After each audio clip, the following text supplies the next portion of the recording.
Avyakta in Sanskrit translates to unmanifest or indistinct and refers to the state of nature before it manifests into the physical observable world. This unmanifest nature is also known as Prakruti in Samkhya philosophy. Prakruti is considered the ultimate cause of all material reality, yet remains ever constant and unchanged itself. So take, for example, like a black TV screen. The black aspect of the TV screen is essentially always there. It's only the light of the pixels on the TV screen that make the picture itself from the light of the pixels. But the blackness of the TV screen is always there. That's essentially a way of understanding Avyakta as per Ayurvedic spirituality. Samkhya philosophy posits a dualistic approach where Purusha, which is pure consciousness, and Prakruti, which is material nature, are fundamental and eternal realities. The interaction between Purusha and Prakruti, where Purusha is active conscious observer and Prakruti is the active principle, both lead to the creation of the material world. Purusha is the unchanging, eternal, and passive witness. It is pure consciousness that is independent of all reality. Pure consciousness is not bound by space, time, or causality, and is not dependent upon any type of material quality whatsoever. Pure consciousness does not engage in any type of action. It is only the pure observer of conscious reality in all existence itself, through each individual human being. Every single living individual being is essentially an experience of consciousness experiencing itself as material reality. Prakruti, on the other hand, is the dynamic, active, and creative force that makes up the entire material universe itself. It is the primordial substance from which all physical and mental phenomena arise. Unlike Purusha, Prakruti is made of the three fundamental qualities, otherwise understood as gunas. The first is Sattva, which is purity, knowledge, and harmony. The second is Rajas, which is activity, motion, and restlessness. And the third is Tamas, which is inertia, darkness, and stagnation. While Purusha and Prakruti are distinct from one another, their association and affiliation with one another initiates the evolution of the material world itself. This interaction is often compared to a dance, where Prakruti moves and dances, whereas Purusha simply watches and observes Prakruti dancing. However, because Purusha is an active witness and does not engage with Prakruti in any way, the evolution occurs only due to Prakruti. This dynamic interaction between Purusha and Prakruti leads to the manifestation of the entire cosmos, including Buddhi, which is intellect, ego, which is known as ahankara, mind, which is known as manas, and the five great elements of ether, air, fire, water, and earth. So that's obviously a lot of information to take in, and it probably doesn't make a whole lot of sense to you watching, but let me explain it a lot more simply so that it makes sense. This ancient philosophy is meant to encompass the entirety of not only human life, but also of existence itself. So this interrelationship between Purusha and Prakruti, this is a macrocosmic scale of which the ancient Rishis who wrote the treatises on Ayurveda, this is what they were envisioning with their awakened spiritual powers. They were able to understand the interrelation of the cosmos between Purusha, the conscious observer, and Prakruti, which is the manifestation of the material universe. According to ancient Samkhya philosophy, this is essentially how the entirety of the material universe is formed and how we have our own individuality as human beings. The buddhi, or intellect, as it's known in Sanskrit, essentially refers to the great cosmic mind and the inherent intelligence behind all of creation. So this is the first principle after Purusha and Prakruti. And then after that is the manifestation of the ego, also known as ahankara, which is the sense of self or individuality of each and every single human being. And then after that is the creation of the mind, also known in Sanskrit as manas. And so the mind is essentially our reasoning, intellectual, imaginative, and thought functionality of the brain. And then beyond that is the manifestation of the 5 gross elements of ether, air, fire, water, and earth, the manifestation of the material universe itself, according to Samkhya philosophy.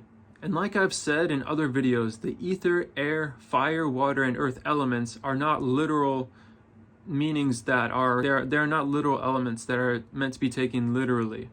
They are abstract metaphysical concepts meant to essentially explain the entire functioning of the universe as a whole. So when they speak of the 5 great elements of ether, air, fire, water, and earth, it's not exactly literal fire, water, earth, and air, but it's more of a metaphysical concept.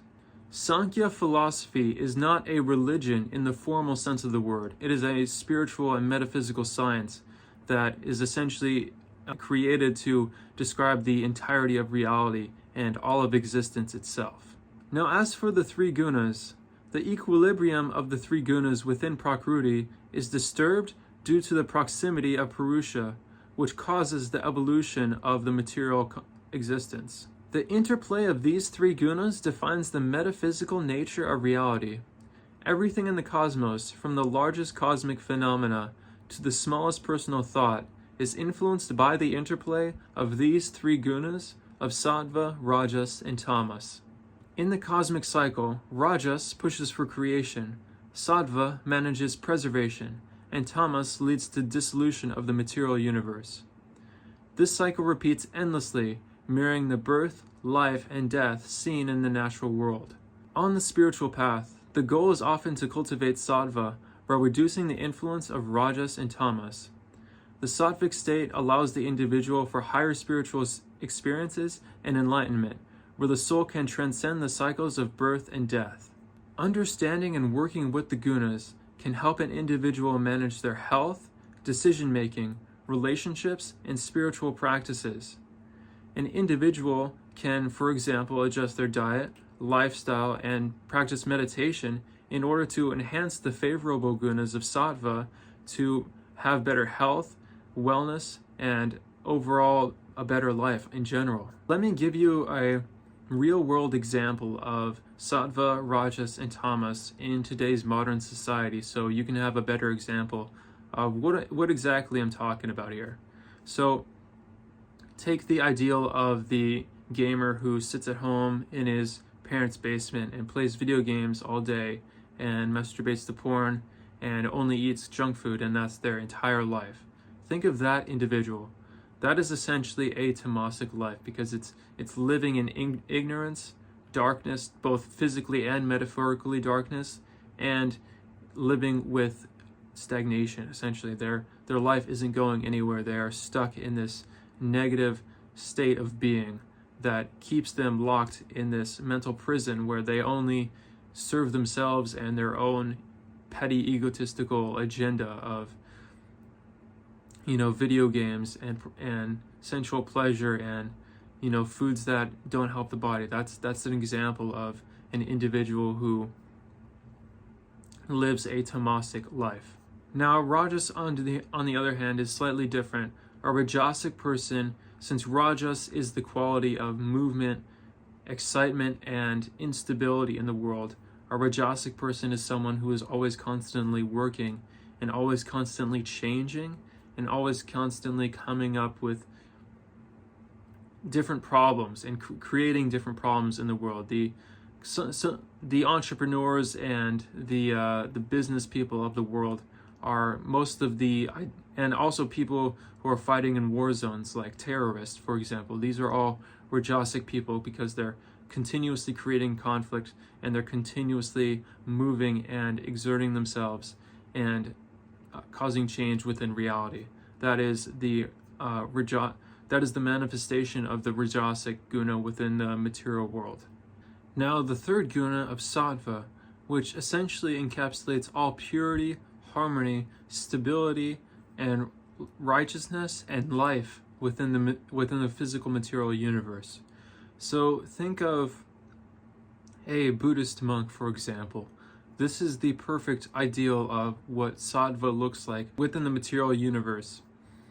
The Sattvic individual is peaceful, content, grateful, and always happy and compassionate and loving. This is why the Buddhist monk is a perfect example of the Sattva guna within the material universe. So look, obviously these concepts are quite weird and strange to most of you probably watching this right now. But this essentially is the way that Ayurveda in ancient India was essentially came forth. It came forth from this spiritual realization of the nature of human existence itself. And so these different terms of Sattva, Rajas, and Tamas, these are Sanskrit words, so all of the language of Ayurveda is all written in ancient Sanskrit. Now, we could obviously change the wording of Rajas, Tamas, and Sattva to be different words, but still have the same meaning, because essentially it's an underlying spiritual reality that Ayurveda is written about, essentially. The Rishis who wrote the ancient treatises on Ayurveda themselves were awakened beings to these higher aspects of human potential that most of us are completely unaware of. And so from this awakened state of awareness of consciousness, the ancient rishis and mystics of India were able to observe reality in an extremely powerful way. And this is how the ancient texts of Ayurveda were originally written, from this awakened state of being. In metaphysical terms, the gunas are not merely qualities, but are dynamic energies that animate the material universe. The gunas themselves are a sophisticated framework for understanding the complex interrelations between spirit and matter, guiding both worldly life and spiritual aspirations. This is how the ancient rishis were able to devise this system, was because they understood these higher aspects of reality, and through this higher conscious lens, they were able to understand these different interrelations between spirit and matter. And that's how they came up with these phrases of Sattva, Rajas, and Tamas to refer to these aspects of reality.